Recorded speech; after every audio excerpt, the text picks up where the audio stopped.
Private social media. This title sounds like itself a contradiction because can social media really be considered private since it's social? Can anything social really be private? And can anything private really be shared and be social? I want to talk a little bit about the public-private divide online and how it affects what we use online and how it affects our communities and the way that we shape them. What most people think of when they think of social media is Facebook. And Facebook is basically public. People know what your name is. You have to use your real name when logging into Facebook. It's a means of communicating remotely with people. But how private is Facebook really? They have a lot of privacy concerns with Facebook, and there's a lot of ways that you can change who can see what you post, who can see your content, and who cannot see your content. They have tips for how to address privacy concerns. However, these community building tools where you can create groups within Facebook, you can make them entirely insular and entirely private. However, they are not private from Facebook itself, and Facebook has different rules for itself than it does for the settings that you choose when you click on your privacy settings. Now, every forum has its rules, and Facebook is no exception. Facebook has its own rules called its terms of service for what can and cannot happen on Facebook, what your responsibilities and rights are as a user of Facebook, and everyone has to sign and agree to this agreement before using Facebook. However, if you actually read it, there are a few rather questionable passages. This 2.1 seems to say that all of your content is technically owned by Facebook, as long as you haven't deleted your account. And this 2.2 says that even when you do delete your account, there may be backups, and they may persist for a reasonable period of time. So Facebook could have information even after you have deleted it. That's a little weird, I would think. I don't know if I want Facebook knowing about everything that my community has to say. It might be something against Facebook, and Facebook might retaliate based on information that they have, even though it was coded as private information. And under the types of people that can use Facebook, there's a few communities that would not be permitted on Facebook. For one, you have to use your real name, so no one can be anonymous on Facebook. You can't provide feedback in an anonymous way. 4.5 here, you cannot use Facebook if you are under 13. So say a group of middle schoolers completing a science project that wanted a forum for them to share information online using social media, they can't do that. Not on Facebook. You can't use Facebook if you're a convicted sex offender, which means that if there's a support group for convicted sex offenders, many of them would not be able to get on Facebook. They would need to create their own community. And this 4.7, keeping your contact information accurate and up to date. I don't know that I necessarily want Facebook having all of my up-to-date and accurate contact information, considering all of the deleted information that they may have kept from earlier. So I'm not so sure I like this. I think I want my own community.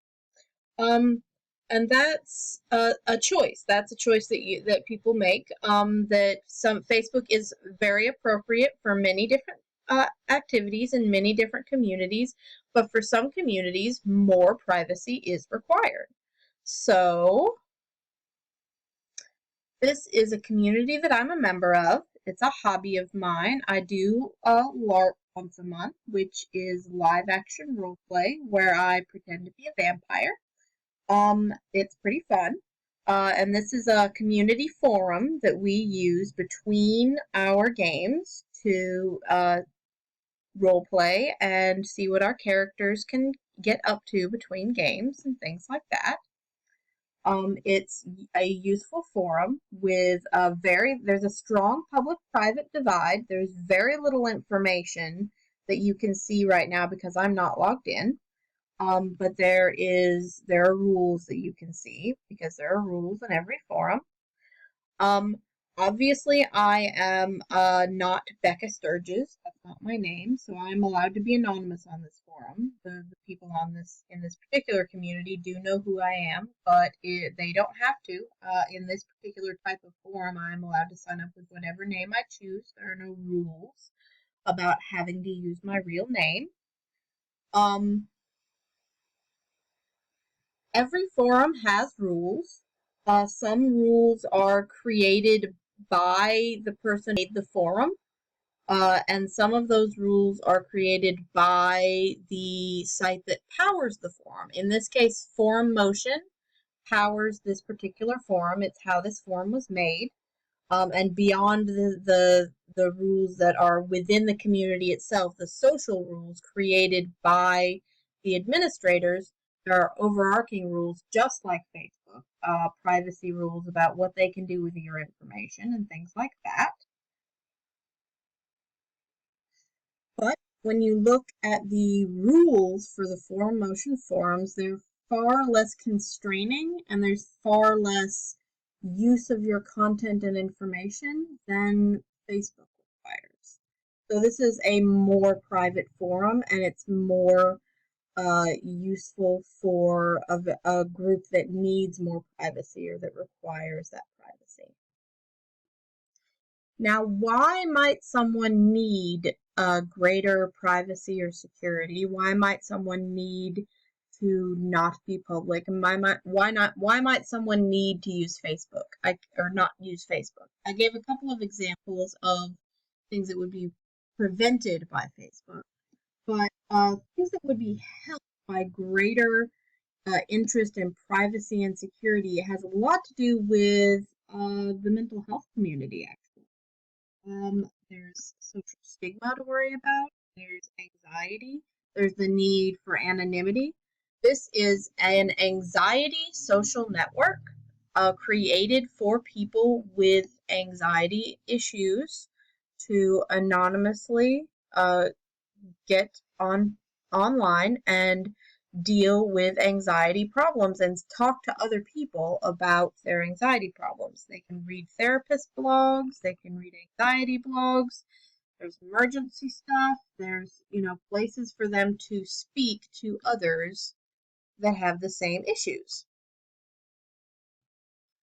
People with anxiety issues might have a particularly hard time reaching out in person, and an online type of system would help them greatly. Now, these types of forums are fairly rare, but creating your own is not very rare. I can use, this is the Forum Motion site again, the same site which powers the Vampire LARP. We can create our own forum using this tool. And it's very easy. I'll show you how right now. Now, since this is my forum, let's make it, I'll use my internet name, Allie Leota, and it'll be .forummotion.com because it's hosted by Forum Motion. Now we can change this. We can host it by any number of free forum hosting sites, or we can host it ourselves. But for the moment, let's just stick with this.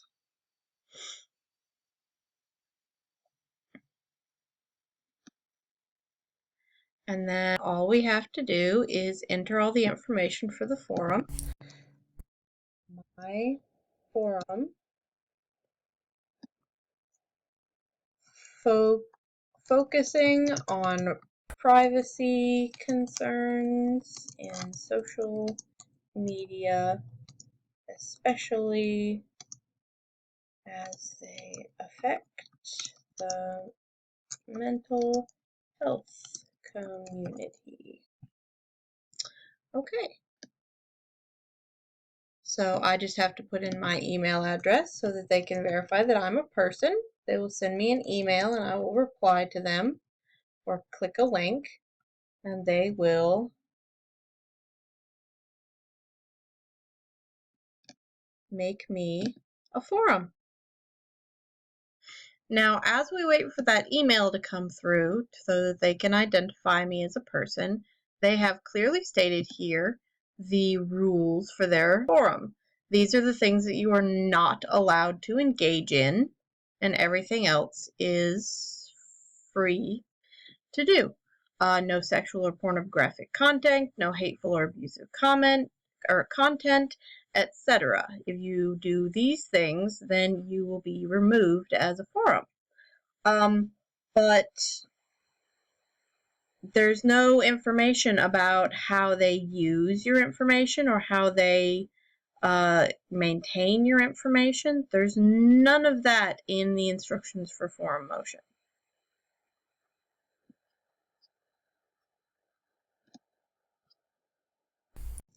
So to find that information, we go to the terms of service. And reading the terms of service for this particular forum site, there's not a lot that seems questionable. It says that you do consent to have personal data provided to them. That's the forum administrator, so that they can send you newsletters and things like that. Where they're not likely to share information. They share it only in collective form. They don't share personal information connected directly to you. They share it in an anonymous fashion. If you do anything illegal, they have the right to send their information to the authorities, but otherwise this is a fairly low pressure site.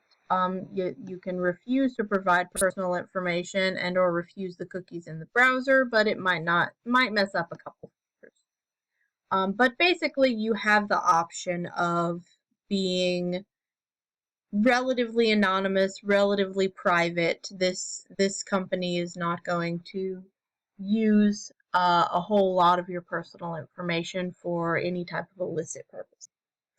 I skipped the boring email validation because it's just clicking a link and I didn't really want you guys in my email inbox.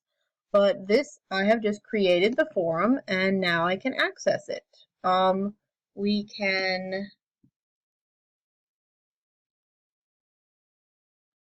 create an administrator account, which is the main person who will be using the forum and will be will be taking all of the changes that the forum needs. And here is our forum. Now that I'm logged in, I can see all the content. I can create more groups. I can create more conversations. I can add more people. I can invite people. I can customize the forum. I can do any number of different things on this forum. I could make this into anything that I wanted it to be. And it is my forum focused on privacy concerns in social media, especially as they affect the mental health community, right there. So that's how you create a forum with this simple tool, with the forum motion tool, which is fairly anonymous. There are a lot of different tools out there. If you find a forum that you like, see if they have a banner somewhere for what tool they use to create that forum. Forums can be made from scratch, but that is fairly difficult. But it is very easy to create a very private forum with a large level of security for a community that needs those types of levels of security.